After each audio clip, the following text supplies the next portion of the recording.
बिस्मिल्लाहिर्रहमानिर्रहीम। अस्सलाम वालेकुम नाज़रीन, आप यूट्यूब चैनल देख रहे हैं। मैं इमरान खान हूँ। सबसे पहले मैं आपसे जो तज़किरा करता चला आ रहा हूँ, 2 वीलॉग्स में मैंने इस बात की कि पाकिस्तान में एक बारीक वारदात चल रही है और आजकल एक बड़ी खामोशी से कार्रवाई डाली जा रही है। ये कार्रवाई उस वक्त डाली जा रही है जब पाकिस्तान में एक बदतरीन बजट पेश किया गया है और ये बजट IMF का बजट है। यानी ये पहली मरतबा पाकिस्तान में ऐसा हो रहा है कि हुकूमत खुद ये कहने पर मजबूर है और हुकूमत खुद से ये बात कहती है कि वाकई में IMF से अप्रूवल लेने के बाद बजट को मंजूर किया गया है और इस हवाले से खबरें भी छपती रहती हैं। यानी हुकूमत इजाज़त लेती है IMF से कि हम ये कर लें या वो कर लें और IMF जैसे जैसे अहकामात देती है उसके मुताबिक ये काम करते हैं। बल्कि हुकूमत ने IMF को बहुत सारे इदारों में और बहुत सारी चीज़ों में एक्सेस दे दी है। ये पाकिस्तान की तारीख में पहले कभी नहीं हुआ था। लेकिन बड़ी ढिठाई से हुकूमत ना सिर्फ इन सारी बातों को तस्लीम करती है बल्कि वो ये कहते हैं ये वो पाकिस्तान के मफाद में कर रहे हैं। इससे पहले यही हुकूमत जो है वो इसी तरह के एलिगेशंस माजी की हुकूमत के ऊपर लगाती रही है, जबकि उस हुकूमत ने ये इकदाम नहीं किए थे। पहले जो है वो महंगाई भी ऐसे नहीं थी, हालात भी ऐसे नहीं थे। अच्छा, बहरहाल वो बारीक वारदात है, उसकी तरफ आ जाते हैं। पाकिस्तानी हुकूमत और एस्टेब्लिशमेंट ये जिस बारीक वारदात पे काम कर रहे हैं वो बारीक वारदात कुछ ऐसे है कि जो कुछ 2018 में हुआ वही 2024 में हुआ। यानी बार बार यही कहा जाता है और ये बाकायदा कहलाया जा रहा है। मुख्तलिफ किस्म के टाउट्स को मैदान में लाया जा रहा है, मुख्तलिफ शोबों से ताल्लुक़ रखने वाले लोगों को मैदान में लाया जा रहा है। डेलिबरेटली उनसे कहा जा रहा है कि जनाब इमरान खान ने भी तो यही किया था, तो यही तो इन्होंने भी किया है। तो ये सबको एक जैसा साबित करना चाहते हैं। देखिए, इमरान खान को नीचे नहीं गिरा सके ना, या नवाज शरीफ को ऊपर नहीं उठा सके, तो वो कोशिश कर रहे हैं कि दोनों को एक बराबर करने के कुछ इम्कानात पैदा किए जाएं और इसके लिए नए से नए टाउट्स को मैदान में उतारा जा रहा है कि जनाब 2018 में भी तो यही हुआ था, वो भी तो इलेक्शन ऐसे ही था। तो पाकिस्तानियों की मेमोरी क्या कमज़ोर है या पाकिस्तानियों को ऐसे बेवकूफ़ बनाया जा सकता है? मैं कुछ फैक्ट्स आपके सामने रख देता हूं कि 2024 में ऐसा क्या कुछ हुआ जिसका आप 2018 में अंदाज़ा भी नहीं लगा सकते थे, या 2018 में आप उसके बारे में सोच भी नहीं सकते थे जो कुछ 2024 में हुआ। 2018 का इलेक्शन एक ऐसा इलेक्शन था जैसे इलेक्शन पाकिस्तान में होते हैं। एस्टेब्लिशमेंट 19-20 करती रहती है हर इलेक्शन के अंदर, जहां उनका दाव लगाता है वो थोड़ा बहुत कार्रवाई डाल देते हैं। लेकिन 2024 का पूरा इलेक्शन जैसे डिजाइन किया गया, जैसे लड़वाया गया, जैसे उसके नताइज बनाए गए, ये पाकिस्तान की तारीख में इससे पहले कभी ऐसा इलेक्शन, ऐसा घटिया इलेक्शन हुआ ही नहीं। अब जरा चंद चीजें मैं आपके सामने रखता हूं और ये चंद चीजें मैं कह रहा हूं, ये बहुत सारी भी रख सकता हूं लेकिन रिकॉर्ड की दुरुस्ती के लिए चीजें मैं आपके सामने रख रहा हूं। नंबर 1, 2018 में तमाम सर्वेज में पाकिस्तान तहरीक इंसाफ मकबूल तरीन जमात थी, लिहाजा उनकी हुकूमत बन गई। लेकिन 2024 के इलेक्शन में तमाम सर्वेज में पाकिस्तान तहरीक इंसाफ मकबूल तरीन जमात थी, लेकिन उन्हें हुकूमत नहीं बनाने दी गई। नंबर 2, 2018 में कोई MNA अगवा नहीं हुआ था, ना कोई MPA अगवा हुआ था। यानी जो इलेक्शन लड़ रहे हैं MNA MPA ये अगवा नहीं हुए थे, लेकिन 2024 में ऐसा हुआ। 2018 में कागजात नामजदगी जो जमा करवाने के लिए MPAs या MNAs जा रहे थे उनसे कागजात नामजदगी नहीं छीने गए थे, 2024 में ऐसा हुआ। 2018 में जो तायीद कुनिंदा और तजवीज़ कुनिंदगान हैं उन्हें अगवा या लापता नहीं किया गया था, लेकिन 2024 में ऐसा किया गया। 2018 में किसी सियासी जमात का निशान नहीं छीना गया था, लेकिन 2024 में सबसे बड़ी सियासी जमात का और सबसे मकबूल सियासी जमात का इंतखाबी निशान छीना गया। 2018 में किसी भी सियासी जमात के 10,000 बंदे जेलों में बंद नहीं किए गए थे। चंद लोग बंद हो रहे थे जेलों में, वो हर पॉलिटिकल पार्टी के हो जाते हैं। हाँ, नवाज शरीफ और मरियम नवाज खुद बाहर से आकर उन्होंने कुर्बानी दी थी, जनाब हम जेल जा रहे हैं, इससे उन्हें पॉलिटिकल फायदा भी हुआ था। लेकिन एक पॉलिटिकल पार्टी को 10,000 बंदे जेलों में डाल दिए जाएं, ये 2024 में ही हुआ है। कागजात नामजदगी मुस्तरद नहीं किए गए 2018 में उम्मीदवारों के बड़े पैमाने पर, लेकिन यहां बड़े पैमाने पर उम्मीदवारों के कागजात नामजदगी मुस्तरद किए गए 2024 में। ब्यूरोक्रेसी को आरोज नहीं लगाया गया 2018 में, यह काम जजेस ने किया, लेकिन 2024 में ब्यूरोक्रेट्स को आरोज लगाया गया और उनसे धांधली करवाई गई। 2018 में चादर और चार दीवारी इनके ऊपर हमले नहीं हुए, लेकिन 2024 में 1 लाख के करीब छापे पड़े हैं और चादर और चार दीवारी के ऊपर हमले हुए हैं। 2018 में जबरी गुमशुदगियां नहीं हुई, अगवा बराए बयान नहीं करवाए गए। अगवा बराए बयान का मतलब यह है कि बंदा उठाया, उसे गायब कर दिया, थोड़े अरसे के बाद वो बंदा सामने आया तो उसने कहा जनाब इमरान खान अच्छा आदमी नहीं है, इमरान खान बहुत बुरा आदमी है, तो जनाब मेरी जान छोड़ दे, मेरा पीटीआई से कोई ताल्लुक नहीं है। ये अगवा बराए बयान पाकिस्तान की एजेंसियों ने बंदे उठा उठा कर करवाए। ये 2024 में हुआ, 2023 में हुआ, ये 2018 में नहीं हुआ। 2018 में जो पार्टी जेर अताब थी, यानी उस वक्त पीएमएलएन के बारे में लोग कहते थे ना कि जेर अताब है, इनके लीडर को बिल्कुल गायब नहीं किया गया, ना ही उसकी आवाज बंद की गई।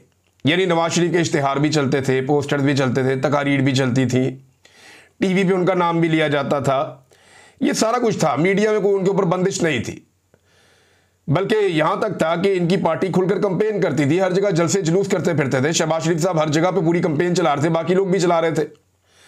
लेकिन 2024 में इमरान खान की तस्वीर और इमरान खान साहब की आवाज वो बिल्कुल नापैद थी, दिखाई भी नहीं दे रहा, सुनाई भी नहीं दे रहा, और पाबंदी है मीडिया के ऊपर भी कि उसका नाम भी नहीं ले सकते, फिर भी इन्होंने इलेक्शन लड़ा है। 2018 के इलेक्शन से एक हफ्ता कबल दिन रात अदालतें लगाकर जेल के अंदर किसी लीडर को 35 साल तक की सजाएं नहीं सुनाई गई, लेकिन 2024 में यह भी किया गया। 2018 में इद्दत जैसे और साइफर जैसे घटिया केसेस नहीं बनाए गए, लेकिन 2024 में यह भी किया गया। टीवी और मीडिया में नाम लेने पर किसी पे पाबंदी नहीं थी, लेकिन 2024 में यह भी थी। 2018 के इलेक्शन में इंटरनेट की बंदिश नहीं की गई, लेकिन 2024 के इलेक्शन में इंटरनेट की बंदिश भी की गई। 2018 के इलेक्शन में आधी रात को आरओज नहीं बदले गए, 2024 के इलेक्शन में आधी रात को आरओज भी बदले गए। 2018 के इलेक्शन में रिजल्ट रोककर सबको इकट्ठा करके 17 सीटों वालों को जाली फॉर्म 47 ऑफर नहीं किए गए, लेकिन 2024 के इलेक्शन में जाली फॉर्म 47 ऑफर किए गए उस वक्त जब पाकिस्तान तहरीके इंसाफ 180 नशिस्तों पर वाज़ेह बर्तरी के साथ जीत रही थी, हालांकि इनके पास अपना इंतखाबी निशान भी नहीं था। तो तब नताइज को रोका गया, सबको बुलाया गया, बिठाया गया, डराया गया और ने कहा यार जनाब आपको जाली फॉर्म 47 दे सकते हैं। इन्होंने कहा जी दे, और फिर जाली फॉर्म 47 का सौदा हो गया। पाकिस्तान के हर इलेक्शन में एस्टेब्लिशमेंट 19-20 करती है, लेकिन ये जो इलेक्शन है ऐसा पिछले 50 साल में कोई इतना गंद नहीं मारा गया किसी इलेक्शन में जितना गंद इस इलेक्शन में मारा गया। 2018 के इलेक्शन में जो नतीजा आ गया वो आ गया, लेकिन 2024 के इलेक्शन के बाद भी कई दिन तक नताइज बदले जाते रहे।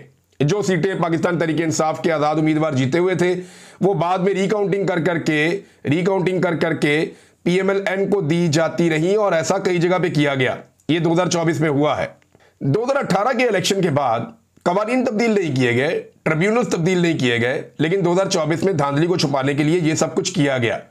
रिटायर्ड जजों को लगा दिया गया जनाब ये ट्रिब्यूनल्स हैं और ये सुनेंगे धांधली के मामला। तो ये सब कुछ किया गया 2024 के इलेक्शन में। हत्ता के आइन भी तब्दील कर दिया गया 2024 के इलेक्शन को बचाने के लिए। अदलिया का स्ट्रक्चर भी तबाह कर दिया गया। और एक बड़ी इंपॉर्टेंट चीज कि लेवल प्लेइंग फील्ड थी 2018 में, यानी नवाज शरीफ और मरियम नवाज जेल में थे, इसका फायदा तो पीएमएलएन को हो रहा था, और अगर वो जेल में ना भी होते तो भी पीएमएलएन को कोई बहुत बड़ा फायदा नहीं होना था, वो एक बराबर था, क्योंकि कंपेन तो ऑलमोस्ट इन्होंने अपनी पूरी की थी। लेकिन दूसरी जानिब लेवल प्लेइंग फील्ड मौजूद नहीं थी 2024 में। 2024 में पाकिस्तान तहरीके इंसाफ का झंडा नहीं उठाया जा सकता था, नारा बुलंद नहीं किया जा सकता था, तहरीके इंसाफ का दफ्तर नहीं खोला जा सकता था, तहरीके इंसाफ का कैंप नहीं लगाया जा सकता था, तहरीके इंसाफ इमरान खान का पोस्टर नहीं लगाया जा सकता था। इतनी बर्बरियत के बावजूद 2024 के इलेक्शन में अवाम ने पाकिस्तान तहरीके इंसाफ को कामयाब बनाया था। अब बहुत सारे टाउट्स ये कोशिश कर रहे हैं कि किसी तरह से ये साबित करें कि 2018 और 2024 एक जैसा था। ये जमीन और आसमान का फर्क है, ये एक जैसा नहीं हो सकता। मैं मानता हूं पाकिस्तान की एस्टेब्लिशमेंट ने हमेशा घटिया काम किया है। मैं मानता हूं पाकिस्तान की एस्टेब्लिशमेंट ने हमेशा अवाम का मैंडेट चोरी करने की कोशिश की है। मैं मानता हूं पाकिस्तान की एस्टेब्लिशमेंट ने हर इलेक्शन के अंदर अपना घटिया और गंदा किरदार अदा किया है, लेकिन 2024 में जो उन्होंने किया उसका मुकाबला उनके माजी के रिकॉर्ड के साथ आप नहीं लगा सकते। हां, सिर्फ एक इलेक्शन है जिसमें बांग्लादेश टूटकर उसके बाद दो टुकड़े हो गया था, जब याह्या खान ने इलेक्शन नहीं माना, जब नतायज को तस्लीम नहीं किया जुल्फिकार अली भुट्टो ने, तो उस वक्त पाकिस्तान दो लख्त हो गया था, दो टुकड़े हो गया था पाकिस्तान। लेकिन ये 50 साल पुरानी, उससे भी पहले की 55 साल पुरानी बात है। हकीकत यह है कि एस्टेब्लिशमेंट बहुत बुरी है, लेकिन इतना डरावना किरदार एस्टेब्लिशमेंट ने पहले कभी अदा नहीं किया जो 2024 में किया। तो इन दो चीजों को मिलाने वाले लोग बारीक वारदात डाल रहे हैं, मैंने आपके सामने रख दिया। एक और दो चीजें मिलाई जाती हैं। ये कहा जाता है कि जी नवाज शरीफ ने भी तो जेल काटी है, जरदारी ने भी तो जेल काटी है, तो इमरान खान भी तो जेल काट रहा है। तो इमरान खान की जेल में जनाब उनकी मुलाकात भी हो जाती है। इमरान खान को जेल में ये भी मिला हुआ है, वो भी मिला हुआ है। ओ भाई, कख नहीं मिला हुआ। जेल के अंदर इमरान खान साहब को जो सहूलतें हैं ना, वो उन सहूलतों का 10% भी नहीं है जो जरदारी और नवाज शरीफ को मिली हुई थी। इमरान खान जिस सेल के अंदर बंद है ना, नवाज शरीफ और जरदारी ने शायद अपनी जिंदगी में एक दिन भी ऐसे सेल के अंदर नहीं गुजारा हुआ। छोटे से सेल के अंदर 6x8 के सेल में इमरान खान साहब बंद हैं, उसके अंदर ही उनकी पूरी जिंदगी है। लग्जरी उनकी ये है कि उन्हें सिर्फ किताब मिल जाती है पढ़ने के लिए, जबकि जरदारी और नवाज शरीफ का किताब के साथ दूर दूर का कोई ताल्लुक ही नहीं है। उन्हें तो और बहुत कुछ चाहिए होता है जो सारा कुछ उन्हें मिल जाता था। यानी नवाज शरीफ साहब के लिए एसी तक लगा हुआ था जेल में, और जेल से मुलेका जो स्वीट्स होते हैं जिनके अंदर एक क्लास होती है जो मिलती है लीडर्स को, वो इन दोनों को मिलती थी। और इन दोनों का रिकॉर्ड है कि चंद महीनों से ज्यादा ये कभी भी जेल नहीं काट सके। ये हमेशा बीमार हो जाते थे और मेडिकल ग्राउंड्स के ऊपर ये अस्पतालों में और बेहतर जगहों पे शिफ्ट हो जाते थे। ये इन खानदानों का और इनकी जमातों का रिकॉर्ड है। इमरान खान पाकिस्तान का वो वाहिद लीडर बनता चला जा रहा है जो जेल के अंदर ही पड़ा हुआ है और एक दिन भी अस्पताल दाखिल नहीं हुआ, एक दिन भी बीमारी का बहाना नहीं बनाया। तो ये भी फर्क जमीन और आसमान का है। इन दोनों चीजों को इकट्ठा करके कुछ लोग कार्रवाई डालते हैं, कुछ लोग गेम डालने की कोशिश करते हैं और साबित करना चाहते हैं कि इमरान खान और ये बाकी लोग एक जैसे हैं। एक और चीज के ऊपर कार्रवाई हो रही है। पाकिस्तान का वो मीडिया जो इमरान खान का नाम नहीं चला सकता, वो मीडिया जो नेतन्याहू और मोदी की तस्वीर तो दिखा सकता है, इमरान खान की तस्वीर नहीं दिखा सकता। पाकिस्तान का वो मीडिया जो पाकिस्तान के दुश्मनों को तो सुनवा सकता, उनके बयानात सामने ला सकता है, लेकिन इमरान खान का बयान सामने नहीं ला सकता। उस मीडिया के लोग जब ये आपसे बार बार डिमांड करें कि इमरान खान ने अभी तक ट्वीट क्यों नहीं किया इसराइल के बारे में, तो फिर आप समझें कि ये मुनाफकत हो रही है। चले फर्ज करें इमरान खान ने अभी ट्वीट नहीं किया, या हो सकता है एक दो दिन में उनकी फिर मुलाकात है, वो फिर दोबारा कोई ट्वीट कर दें, उनका स्टेटमेंट कोई ईरान के बारे में भी बाहर आ जाए। हो सकता है आ जाए, हो सकता है ना आए। लेकिन मामला यह है कि जो माजी के इमरान खान साहब के जितने बयानात हैं जो उन्होंने इसराइल के खिलाफ दिए हैं, या वो बयानात इमरान खान साहब के जो उन्होंने फलस्तीनियों के हक में दिए हैं, वो तमाम बयानात क्या पाकिस्तान का मीडिया आज दिखा रहा है? या पाकिस्तान का मीडिया उस वक्त दिखा पाया जब जेल से बैठकर इमरान खान साहब ने वो बयानात दिए? आज सारे मीडिया को बहुत जल्दी है कि इमरान खान का बयान क्यों नहीं आ रहा। मीडिया से मैं एक सवाल करता हूं कि इमरान खान ने पिछले जो 10 बयानात दिए हैं उनमें से कितने हैं जो आपने अपने चैनल्स के ऊपर चलाए और सुनवाए? नहीं सुनवाए ना, नहीं चलाए। तो फिर आप ये मुनाफकत क्यों करते हैं कि उसका बयान आपको हर हाल में चाहिए? जो लोग बाहर फिर रहे हैं उनके बयानात आपको नहीं चाहिए। वजीर आजम से बयान का नहीं पूछते, आर्मी चीफ से बयान का नहीं पूछते, आप नवाज शरीफ से बयान का नहीं पूछते, आप जरदारी से बयान का नहीं पूछते, इन बाकी लोगों से आप नहीं पूछते कि तुम्हारा बयान क्या और तुम क्यों नहीं बयानियां दे रहे हो, तुम क्यों नहीं बात कर रहे। इमरान खान से पूछते हैं। तो ये भी एक तरह की मुनाफकत है जो पाकिस्तान में की जा रही है। और अब नाजरीन, जो फील्ड मार्शल साहब की मुलाकात हुई है डोनाल्ड ट्रंप से, इसमें पाकिस्तान तहरीक इंसाफ में एक मायूसी पैदा हुई है।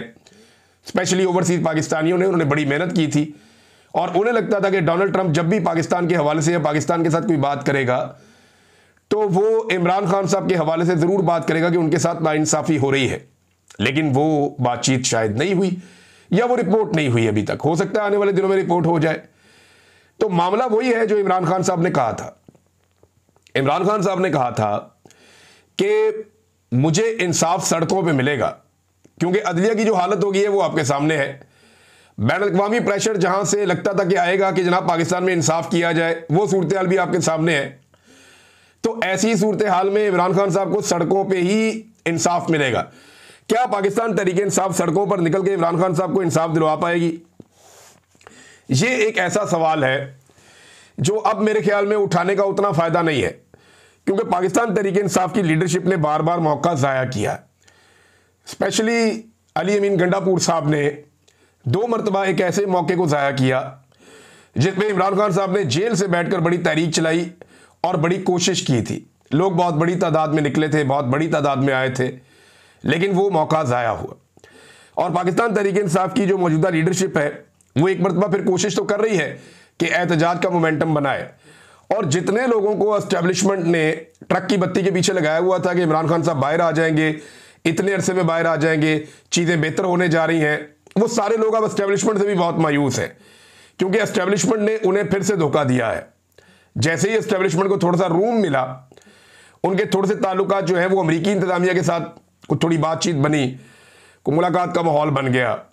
दूसरा, जैसे ही एस्टेब्लिशमेंट को जो है वो इंडिया की लड़ाई के बाद थोड़ा सा कुशन मिला, तो फौरी तौर पे एस्टेब्लिशमेंट का रवैया बदल गया। अब उन्हें इस बात से कोई सरोकार नहीं है, या फिलहाल जब तक कि वो मुश्किल में नहीं आते, या फिलहाल जब तक कि वो फंस नहीं जाते, तब तक वो ये धोखा जारी रखेंगे। ये बज़ाहिर दिखाई दे रहा है। अब इसमें पाकिस्तान तहरीक इंसाफ के वो लोग जिन्होंने उम्मीद बांधी हुई थी कि एस्टेब्लिशमेंट को हम राज़ी कर लेंगे, उन्हें एक बड़ा झटका लगा है। जो मफामती ग्रुप था पाकिस्तान तहरीक इंसाफ में, तो तहरीक इंसाफ के पास अब मुज़ामत के अलावा कोई और रास्ता बाकी नहीं है। और मौजूदा हुक्मरानों में तो जमहूरियत इतनी है बेचारों में कि बिलावल ने ट्वीट करके, आपको हैरत होगी वैसे, हालात इनके ये हैं कि आर्मी चीफ ने अमेरिका में जो तकरीर की, उस तकरीर में हुक्मरानों को कुत्ते से तशबीह दी। जैसे उन्होंने कहा कि अगर कोई डॉग भी आपके ऊपर, वहाँ पे एक सहाफ़ी है वो रिपोर्ट कर रहे थे, अगर कोई डॉग भी आपके ऊपर हुक्मरान है और वो अच्छे काम करता है तो आपको उसको सपोर्ट करना चाहिए। तो कुत्ते के साथ एक हुक्मरान को तशबीह देना आर्मी चीफ की जानिब से, इसके बावजूद मौजूदा हुकूमत का बिल्कुल खामोश रहना, ये बड़ा इंटरेस्टिंग है। आर्मी चीफ कुछ और भी अगर कह देते इस हुकूमत को या किसी भी हुकूमत को, तो इन्होंने बिल्कुल नहीं बोलना था। सियासतदानों की जितनी मर्जी तौहीन हो, हुक्मरानों की जितनी मर्जी तौहीन हो, जूते पॉलिश जारी रहने चाहिए, क्योंकि इनको समझ आ गई है कि जब तक ये जूते पॉलिश करेंगे, इक़्तिदार की हड्डी इन्हें मिलती रहेगी। और जो हड्डी डालता है और जिसको हड्डी डालता है, फिर उसको वो वही समझता है जो आर्मी चीफ साहब ने कह दिया। अब मामला ये है कि इसके बावजूद किसी की गैरत नहीं जागी। और क्या किस्मत है बेचारे शहबाज शरीफ साहब की, कहीं से एक खिताब आ जाता है, कहीं से दूसरा खिताब आ जाता है, और इन्हीं खिताबात के बीच में वो चुप करके सर फेंक के जनाब इक़्तिदार के मज़े ले रहे हैं, और किसी लम्हे भी उन्हें गुस्सा नहीं आता, किसी लम्हे भी उनकी गैरत नहीं जागती। अब एक तो होगी ये चीज़। दूसरा, बिलावल जरदारी और पीपल्स पार्टी, यानी बिलावल जरदारी जो है वो फील्ड मार्शल का जो मुलाकात वाला मामला है डोनाल्ड ट्रंप के साथ, उसकी खुशखबरी कौम को अपने ट्विटर पे सुना रहे हैं। ये वो सियासी पार्टी है जिसकी लीडर ये कहा करती थी कि फ़ौज का सियासत में मुदाखलत नहीं होनी चाहिए, फ़ौज का अपने काम के अलावा कोई काम नहीं है, ये खारजा पॉलिसी के मामला, दाखिला पॉलिसी के मामला और इंतज़ामी मामला के अंदर फ़ौज को मुदाखलत नहीं करनी चाहिए। आज उसी खातून बेनज़ीर का बेटा बिलावल जरदारी वो मुबारकबादें देता है, वो खुशखबरियाँ कौम को सुनाता है कि फील्ड मार्शल की अमरीकी सदर के साथ मुलाकात हो रही है। आप अंदाज़ा कर लीजिए, ये ज़हनी तौर पे तस्लीम कर चुके हैं कि इन्होंने मिलिट्री एस्टेब्लिशमेंट की गोद में बैठकर इक़्तिदार के मज़े लेने। पीपल्स पार्टी ने भी ये तय कर लिया है, PMLN ने भी ये तय कर लिया है। अब इनके बीच में मुकाबला अवामी हमायत का नहीं होगा, इनके बीच में मुकाबला नहीं होगा कि कौन अवाम की कितनी हमायत इकट्ठी करता है। इनके बीच में मुकाबला हमेशा ये रहेगा कि कौन कितने अच्छे जूते पॉलिश करता है। जो जितने अच्छे जूते पॉलिश करेगा उसके वफाकी हुकूमत बनाने के इम्कानात बढ़ जाएंगे, और सूबाई हुकूमतें इनको साथ मिल जाया करेंगी, जो इनके दिमागों में फार्मूला चल रहा है। जब तक कि अवाम नहीं जागती तब तक तो ये चीज़ें होती रहेंगी। अब अपोजिशन ने तकरीर करनी थी पंजाब असम्बली में, वहाँ पे जो फ्रंट वाले 4 माइक हैं जो अपोजिशन लीडर के, वो चारों तोड़ दिए किसी ने, और जो पीछे वाले हैं वो बंद कर दिए। अंदाज़ा करें आप, इनके अपने अंदर इतनी बड़ी डिक्टेटरशिप मौजूद है। जो डिक्टेटर की फिर ज़रूरत क्या है? ये पॉलिटिकल पार्टीज़ डिक्टेटर्स की तारीफ़ें करते करते खुद डिक्टेटर बन गई हैं। नाज़रीन, ईरान के हवाले से और इजराइल के हवाले से कुछ खबरें हैं। उनमें ईरान ने इजराइल पे बहुत बड़ा मिसाइल हमला किया है, वसी पैमाने पर तबाही फैलाई है। हमलों में 50 से ज़ायद इसराइली शहरी ज़ख्मी हुए हैं और जो ताज़ा हमला किया है उसमें दर्जनों ड्रोन्स और जदीद सेजल मिसाइल वो ईरान की जानिब से दागे गए हैं। इससे पहले इस मिसाइल का गालिबन इस्तेमाल नहीं किया गया था। ये नए मिसाइल फेंके गए हैं और बहुत सारी अब वीडियोज़ भी सामने आ रही हैं। इसके अलावा ईरानी हमलों में जो खुफिया जगहों पे छुपे हुए हैं या जो बंकर्स के अंदर छुपे हुए हैं इसराइली शहरी, उनके अंदर काफ़ी खौफ फैल गया है। इस सवाल से चीज़ें रिपोर्ट हो रही हैं। जबकि इसराइली वज़ीर दिफा ने एक धमकी दी है ताज़ा और उन्होंने ये कहा कि जो अस्पताल पर हमला हुआ उसके बाद आयतुल्लाह खामनेई को कत्ल करने का हमारे पास जवाब मौजूद है और अब आयतुल्लाह खामनेई के ऊपर हमला किया जा सकता है। अच्छा, इसके ऊपर जो है वो दूसरी जानिब से भी ईरान की जानिब से और उसके हमायतियों की जानिब से कहा गया है कि अगर आयतुल्लाह खामनेई के खिलाफ कोई इस किस्म का इकदाम किया गया या इस किस्म का कोई इकदाम बड़ा उठाया गया या उन्हें कत्ल करने की कोशिश की गई या कत्ल किया गया तो इस सूरत में नताइज बड़े सख्त होंगे और हालात बड़े खौफनाक हो जाएंगे। पेशरफ्त इसमें नाज़रीन अब ये हो रही है इस वक्त कि ईरान ने मुज़ाकरात पे आमादगी ज़ाहिर कर दी है। जो मुज़ाकरात ख़त्म हो गए थे एटमी मामलात के ऊपर और जनेवा में अहम मुलाकात शेड्यूल हो गई है। ईरान के साथ मुज़ाकरात का रास्ता कुछ हद तक खुल गया है और अगर अब ये मुलाकात होती है और बर्फ़ पिघलना शुरू होती है तो उम्मीद की जा सकती है कि जंगबंदी हो जाए। ईरान ये चाहता है कि जंगबंदी हो जाए और जंग मज़ीद ना बढ़े, क्योंकि ईरान ने भी इसराइल का नुकसान कर दिया है। जबकि इसराइल ने इब्तदाई हमलों में ईरान का बहुत बड़ा नुकसान किया है, उसकी फ़ौजी क़यादत और साइंटिस्ट जो हैं उन्हें शहीद कर दिया है और दूसरी जानिब उसकी जो एटमी साइट्स हैं उनको नुकसान पहुँचाया है। और ईरान अब ये दावा भी कर रहा है कि हम तो एटम बम बना ही नहीं रहे थे, हमारा तो इस बारे में कोई इरादा ही नहीं था। 2003 में आयतुल्लाह खामनेई ने मना कर दिया था कि ईरान एटमी कुव्वत नहीं बनेगा, तो फिर हमने एटम बम नहीं बनाना था। अब ईरान ये मौक़िफ़ भी सामने लेकर आ रहा है और इस मौक़िफ़ के साथ साथ वो बातचीत के दरवाजे भी खोल रहा है। दूसरी जानिब में डोनाल्ड ट्रंप ने बाकायदा अमरीकी अखबार ये रिपोर्ट कर चुके हैं कि डोनाल्ड ट्रंप ने हमले का हुक्म दे दिया है, लेकिन हतमी हुक्म देने तक हमला शुरू नहीं किया जाएगा। ईरान ने यह भी कहा है कि जंगबंदी के लिए अमेरिका से हम मुज़ाकरात पर आमादा हैं, यानी हम अमेरिका के साथ मुज़ाकरात कर सकते हैं जंगबंदी के लिए। ताहम ईरानी सुप्रीम लीडर आयतुल्लाह खामनेई ने अवामी सतह पर अमेरिका से मुज़ाकरात की मुखालफत की है, यानी वो ये कह रहे हैं कि हम अमेरिका से मुज़ाकरात नहीं करेंगे। लेकिन टाइम्स ऑफ इसराइल के मुताबिक न्यूयॉर्क टाइम की एक रिपोर्ट में बताया गया कि ईरानी वज़ारत ख़ारजा के एक सीनियर ओहदेदार ने कहा है कि ईरान अमेरिका के साथ मुज़ाकरात पर आमादा है। देखिए, बातचीत तो आपको करनी पड़ती है, चाहे आप जंग के बाद कर लें, जंग से पहले कर लें, बातचीत ही मसले का हल होती है। रूसी सदर का स्टेटमेंट भी आया और उन्होंने कहा जी, ईरान इसराइल जंग को ख़त्म कराने में मैं सालिस का किरदार अदा करने के लिए तैयार हूँ और सालिस का किरदार अदा कर सकता हूँ। रूस एक ऐसा मुल्क है जो इसराइल और ईरान दोनों के साथ राब्ते में है और ये मुल्क ये रोल प्ले कर सकता है कि जंगबंदी करवा दे। देखिए, बहुत सारे ममालिक ऐसे हैं जो दोनों ममालिक के साथ राब्ते में, उनमें रूस सर फहरिस्त है। अमेरिका का राब्ता इसराइल के साथ है और ईरान के साथ एक थोड़ी बदएतमादी है, लेकिन रशिया दोनों ममालिक के साथ ताल्लुक भी रखता है और वो जंगबंदी भी करवा सकता है। तो यहाँ पे अमन को एक मौका दिया जा सकता है। अगर आलमी कुव्वतें इस वक्त चाहें तो फौरी तौर पर खित्ते में अमन हो सकता है, लेकिन अगर अभी अमन नहीं होता और ये रिजीम चेंज की तरफ जाते हैं ईरान में या एक बड़ी जंग की तरफ जाते हैं तो फिर सूरत-ए-हाल एस्केलेट हो जाएगी। मामलात कहाँ तक जाएंगे हम इसकी अभी पेशन गोई नहीं कर सकते। हम इस सूरत-ए-हाल पे नजर रखेंगे, आपके साथ शेयर करते रहेंगे। नाज़रीन, अब तक के लिए इतना ही। अपना ख्याल रखिएगा, अपने इस चैनल का भी। अल्लाह हाफ़िज़।